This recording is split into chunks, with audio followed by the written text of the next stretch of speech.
Hello, I'm Steve Shaw, National Coordinator of Football Officials and Secretary Rules Editor for the NCAA. And today we're continuing our series of training videos for 2023. And we're going to be focused on game action from Week 9. Now, before we get into our plays, 3 things I want you to talk about in your pregame conferences this week. Number 1, penalty enforcement. Let's recover all of our processes, how we ensure that we double check ourselves and we get these right, including the spot of the foul. And remember, we can use O to O from our replay partners to help us with the spot of the foul if we're incorrect. But it's important that we do a great job in penalty enforcement. Number 2, let's be very precise in replay when we have an overturn. Make sure we give specific and all the information to the referee and we get the overturn implemented properly. And then finally, let's continue our good work with the clock. We've been doing a great job there, but we've got to continue that. And when talking about the clock, just a quick update on the impact of our rule changes with the clock for this year. In FBS, we're averaging 176 plays per game. That's down a little over 4 plays per game, and we're down 4 minutes in game time. So that was directionally where the Rules Committee wanted to go. In FCS, we're averaging 171 plays, and they're down about 5 plays and 5 minutes per game. In Division II, we're averaging 170 plays, and that's down about 4.5 plays per game. And in Division III, and remember, Division III did not implement the first down clock rule change, and Division III is actually up in the number of plays. They're averaging 173 plays per game, so that's slightly up over last year. But let's continue to do a great job with the clock. So with that, let's get straight on into our plays. Our first play this week is from a very good Division III game, a battle of unbeatens. Muhlenberg is hosting Johns Hopkins. Both teams undefeated, and after a very tense and exciting game, which our crew managed well, we're tied at 28, and the visitors line up to try a winning field goal with 3 seconds remaining on the clock.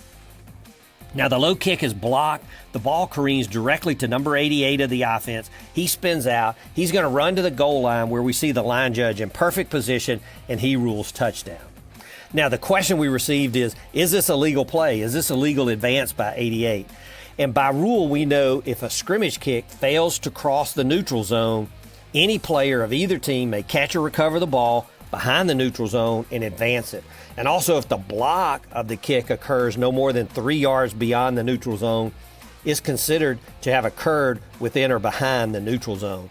So, the ball never crossed the neutral zone here. It was caught by 88 behind the neutral zone.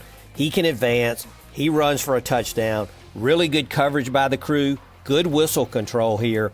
And an excellent way to end a very exciting game. Play 2, we're snapping from the 9, so we know that the side judge and field judge have goal line responsibility, and they're lined up there. Now, number 2 is going to come in motion, and then we get a pitch to him, and he's going to turn the corner and drive for the goal line.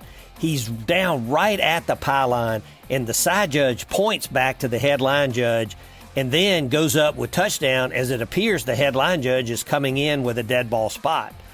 Now, there's indecision between the two. The side judge comes to the headline judge, and then after they discuss, the side judge goes back up with touchdown. Now, as we look at the replay from the end zone, we see that the ball carrier's left elbow hits down, but we really can't see the position of the ball here. But we notice that the helmet hits the pylon after the elbow is down. Now, looking at the goal line camera, and it's not crystal clear, but we can't see clearly the elbow down, but we know it's down before the helmet hits the pylon. And so probably the ball is just short of the goal line, but this is not necessarily clear and obvious, so replay is going to let this stand. But this emphasizes how important the ruling on the field is. And side judge, if you point, be patient to get an answer from your wing before making your final decision. And if the boundary isn't threatened, then it's your call all the way. You don't need to point. But let's make sure we communicate well before we make final decisions here. Play 3, the offense is in the red zone. The quarterback pitches to the back, and he's going to throw a halfback pass. And it's completed to wide receiver number 9, who's all alone behind the coverage, an easy touchdown. Now, as we go back and take a look at the replay, we see number 9, he's the widest receiver to the top of the screen, and he's clearly the field judge's key.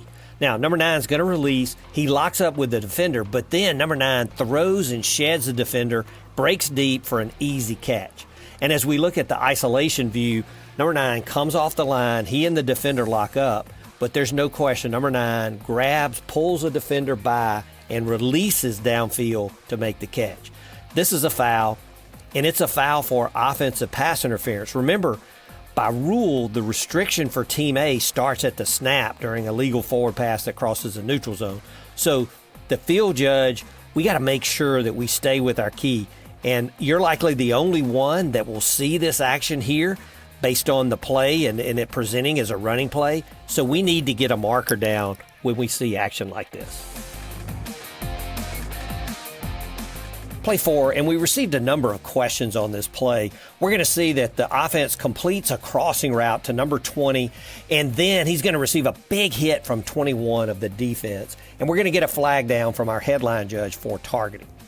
Now, as we go back and take a look at the replays, we see that the receiver is defenseless, no question there, and number 21 is going to attack the defenseless receiver high, so there's an indicator of targeting. And it looks like the intent of the defender was to lead with the shoulder, but as we see, there is no question there's forcible contact to the receiver's head neck area. So all 3 elements of targeting are met, and number 21 is disqualified. And really, even though the defender wanted to lead with the shoulder, if he would just lower his target here just slightly, it'll be a good football play. But when he attacks high and hits the defenseless player with forcible contact to the head or neck area, it is targeting. And this was confirmed quickly in replay. A very good job.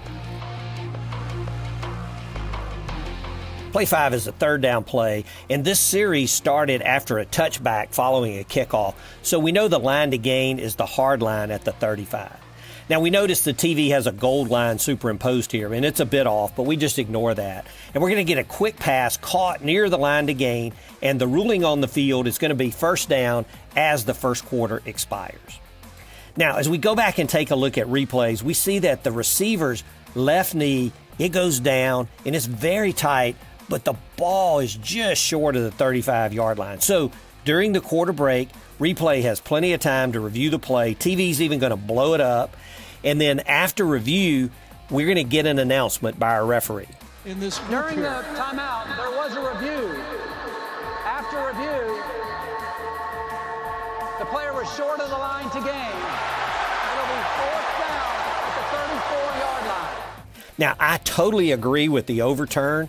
It was clearly short here, but it was not 1 yard short. And it's important because the offense is going to go for this on fourth down. Now, the offensive coach, he wants to plead his case, and we do ultimately spot the ball a little closer, maybe about the 34 1/3, but this was inches away. So let's be more prescriptive, more precise if we overturn a play near the line to gain or near the goal line, and that's important for the next play. Play 6 is an extra point play following a touchdown. Now, the offense is lined up in a widespread formation. The formation here is legal with only 4 backs, and since the offense is not in a scrimmage kick formation, they do meet the requirement of having 5 linemen numbered 50 to 79. Now, we know many times the offense, if they don't sense an advantage by formation here, they'll just shift back into a normal scrimmage kick formation to try a 1-point kick. But here, the snapper's going to flip the ball out, but the umpire is going to get a flag out and shut the play down for an illegal snap. Now, we know that the rule states that legally snapping the ball is handing or passing it backwards from its position on the ground with a quick and continuous motion of the hand or hands. The snap need not be between the snapper's legs, but to be legal, it must be a quick and continuous backward motion. And finally, it's not a legal snap if the ball is first moved forward or is lifted. And what we see here is the snapper clearly lifted the ball and then flipped it out to the back on the right side of the formation. So this is a correct call by the umpire since the action of the snapper was not a quick and continuous backward motion. This is good recognition here by the umpire and really a good job to shut this down quickly, as if the play runs, then everybody's unhappy. So really good job by our umpire here. Play 7 is a big play in the game. It's 3rd and goal at the 5. We're getting late in the 4th quarter. The offense trails by 3. This is when we need to be at our absolute best. Now, the quarterback takes a snap. He rolls right. He's looking for a receiver, and he's finally going to throw into the back corner of the end zone. And we see the headline judge and the side judge come together to discuss. We notice the side judge is not wearing his hat. They discuss, and then both confidently go up with touchdown. Now, replay is going to stop the game for review. And let's first look at the receiver going out of bounds. And we see from the replay, as number 80 turns his back deep in the end zone, the defender is going to shove him over the end line. And then number 80 immediately comes back in bounds. So we're good there. Now, replay is going to look at the catch. And number 80 sticks the catch, and he has firm control of the ball. But did he get a body part down? From the end zone view, it looks like the left foot taps down. But the other ground level views, we really don't have a clear view of the feet. So replay is ultimately going to let this stand. That's fine. But this is really good work by the crew on a tight play in a critical time of the game.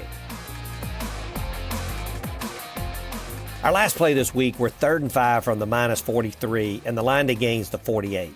Now, the quarterback drops back. He's going to throw to receiver number 4, and we're going to get 2 flags, one from our field judge, one from our back judge, for defensive pass interference on number 2. Now, we get a good announcement from our referee. To a man, they say it's him. Defense, 15-yard penalty, automatic first down. And as we go back and take a look at the replay, we see that number 2, he gets that left hand in and grabs and restricts the receiver's left arm, and that takes away number 4's opportunity to make the catch. So this is an excellent call for defensive pass interference. Now, one important point of note, and as we go back and take a look, the foul is right at the +46, so it's about 11 yards downfield. But we're going to penalize 15 yards.